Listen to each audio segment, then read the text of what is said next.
Hello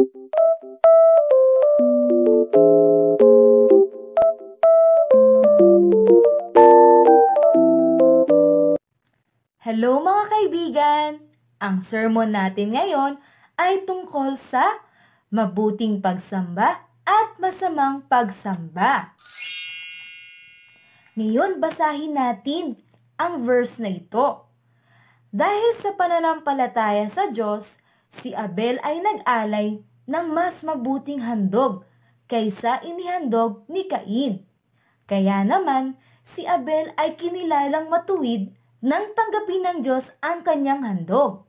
Kahit patay na, nagsasalita pa siya sa pamamagitan ng kanyang pananampalataya. Hebreo chapter 11 verse 4. Nang napali si Adan at Eva mula sa hardin ng Eden dahil sa kanilang pagkakasala sa Diyos, ay may mga bagay na nabago sa kanilang buhay. Noon ay pinagkaloob ng Diyos ang lahat ng kanilang mga kailangan upang mamuhay. Ang mga halaman ay kusang namumunga upang kanilang kainin. Ngunit ngayon, ang lupa ay hindi na kusang nagkakaroon ng mga tanim na halaman. At nagkaroon ng mga damo at tinik. Sinisira ng mga damo at tinik ang mga bunga ng halaman. Kaya naman kung mangyari ito, mawawala ang mga pagkain ni Adan at Eva. Kaya't kailangan magtrabaho ni Adan ng masirap at mas mabuti upang magkaroon sila ng kakainin. Dapat siyang magsaka ng mga iba't ibang halaman upang magkaroon sila ng mga pagkain. At kung noon dati ay si Adan at Eva lang ang mga tao sa mundo, kahit na sila ay makasalanan, sila ay minamahal ng Diyos. Kaya naman, biniyayaan sila ng Diyos ng dalawang anak, si Cain at si Abel. Si Cain ang panganay na anak at si Abel naman ang bunso. Lumipas ang mga taon at kailangan na nilang magtrabaho. Si Cain ay naging isang magsasaka. Siya ay nagtanim ng mga iba't ibang gulay, prutas at palay sa bukid. Habang si Abel naman ay naging isang pastol. Anong trabaho ng isang pastol, mga bata? Tama! Siya ay nag-aalaga ng mga tupa at mga iba't ibang hayop. Dumating ang panahon na sila ay maghahandog na sa Diyos. Sabay na naghandog si Cain at si Abel. Dahil isang magsasaka si Cain, inihandog niya sa Diyos ang kanyang mga ani na prutas, gulay at palay. Habang si Abel naman ay inihandog ang kanyang panganay na tupa. Ito ang pinakamalaki, pinakamalusog at pinakamaganda sa lahat. Sa tingin niyo mga bata, tatanggapin kaya ng Panginoon ang kanilang handog? Tingnan natin. Ayan, at bumaba na ang apoy. Mula sa langit, ito ang simbolo na tinanggap ng Diyos ang handog. Ngunit, ang handog lamang ni Abel ang tinanggap ng Diyos. Ang tupa lamang. Alam niyo ba mga bata, ang paghandog ng mga bagay ay katulad din ng pagsamba natin ngayon. May mga pagsamba na tinatanggap ng Diyos katulad ng kay Abel. At meron din namang pagsamba na hindi tinatanggap ng Diyos katulad kay Cain. Ngayon, ano kaya ang pagsamba na tatanggapin ng Diyos? Tingnan natin. Una ay ang pagsamba mula sa iyong puso. Mga bata, lagi bang handa ang inyong mga puso bago ang pagsamba? Ayan, anong nakikita natin sa larawan? Tama, isang bata na may birthday. Mga bata, ano ang binibigay natin sa ating mga kaibigan o pamilya kung birthday nila? Tama, tayo ay naghahanda ng mga regalo na alam nating magugustuhan nila. Nag-iisip tayo ng pinakamaganda at pinaka-the best sa lahat. At inihahanda natin ito sa pamamagitan ng paglalagay sa isang magandang lagayan o sa magandang wrapper. Dapat ganito din kay Panginoon. Kung tunay ang ating puso ng pagmamahal sa Kanya, dapat lagi tayong maghanda para sa Kanya upang siya ay masiyahan. At alam niyo ba mga bata, kahit na maraming tao ang dumadalo sa pagsamba at ginagawa ang mga magkakatulad na bagay, ay iba-iba naman ang iniisip nila at focus nila. May mga tao na nakafocus sa Panginoon, sa tunay na pagsamba at pagpupuri sa Kanya.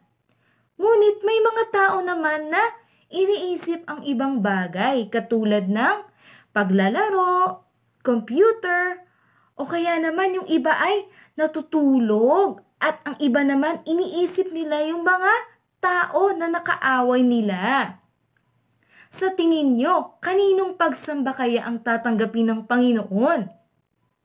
Tama, ang pagsamba na nakafocus sa Kanya at may puso para sa Kanya. Dahil sinabi sa Juan chapter 4, verse 24, ang Diyos ay Espiritu, kaya dapat siyang sambahin sa Espiritu at sa katotohanan. Si Abel ay naghanda at naghandog ng buong puso sa Panginoon. Inalagaan niya ng mabuti ang panganay na tupa, kaya ito ay malusog at malaki. Dahil gusto niyang ibigay ang pinakauna sa Diyos. Siya ay may puso para sa Diyos. Kaya siya ay talagang naghanda ng mabuti at tinanggap ng Diyos ang kanyang handog.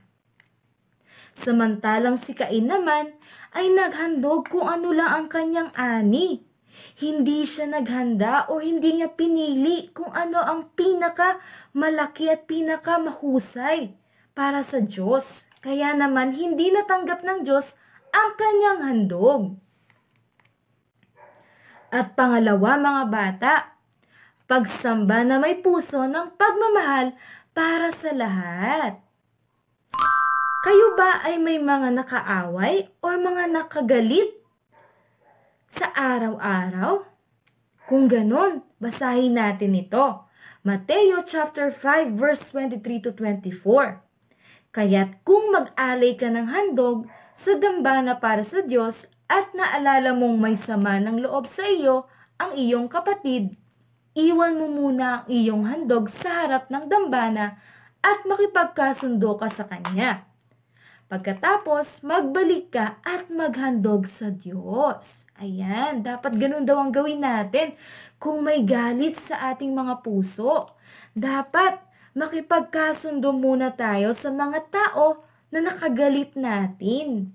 Dahil dapat natin ihanda ang sarili, ang ating mga puso sa paghahandog at pagsamba sa Diyos. Ayan. Nang hindi tanggapin ng Diyos ang handog ni Cain, imbis na sabihin niya na, "Sorry po, Panginoon, dahil hindi ko napaghandaan ang paghahandog sa iyo. Sana po, sa susunod ay ihahanda ko na ang pinakamahusay para sa iyo." Hindi niya ito ginawa.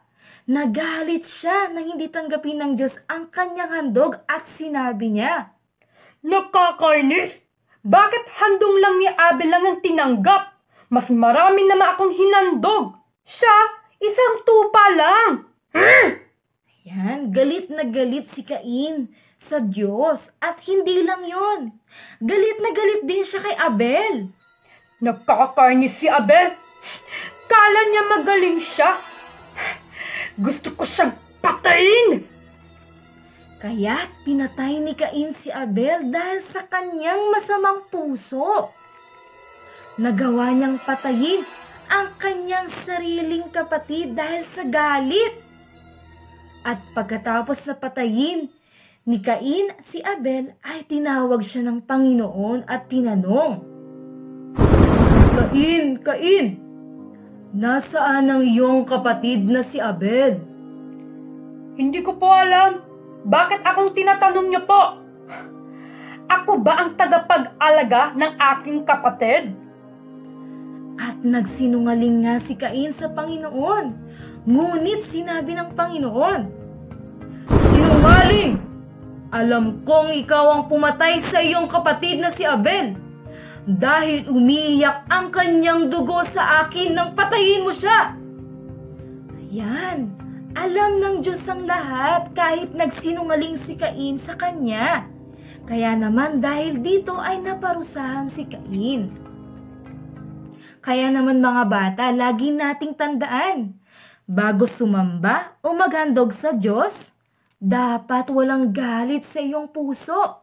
Huwag nating tularan si Cain. At pangatlo, pagsamba na may pananampalataya. Sa tingin niyo ba mga bata, tinanggap ang handog ni Abel dahil mas marami ito o mas maganda kaysa kay Cain? Hindi lang yun ang dahilan. Tinanggap ang kanyang handog ng Diyos dahil siya ay naghandog ng may pananampalataya. Siya ay naniniwala sa Diyos. Ganito rin mga bata, dahil sa ating mga kasalanan, napapalayo tayo sa Diyos. Nagkakaroon ng isang malaking harang sa pagitan natin at sa Diyos. Ngunit, si Jesus ang sumira ng harang sa pagitan natin at ng Diyos. Siya ang nagsilbing tulay upang maging mas malapit tayo sa Diyos. Kaya naman, lagi niyong tandaan, kapag tinanggap natin si Jesus sa ating puso at sa ating buhay, maaari tayong sumamba sa Diyos nang may tunay na pananampalataya sa Kanya. Katulad ni Abel, dapat tayong sumamba sa Diyos nang may pananampalataya at sumamba na masisiyahan ng Diyos. Dahil ang pabuting pagsamba ay may puso ng pananampalataya, puso para sa lahat, at puso para sa Diyos. Amen! Bago tayo magtapos, basahin natin ulit ang verse. Dahil sa pananampalataya sa Diyos, si Abel ay nag-alay ng mas mabuting handog kaysa sa inihandog ni Cain. Kaya naman si Abel ay kinilalang matuwid nang tanggapin ng Diyos ang kanyang handog. Kahit patay na, nagsasalita pa siya sa pamamagitan ng kanyang pananampalataya. Hebreo chapter 11 verse 4. Amen!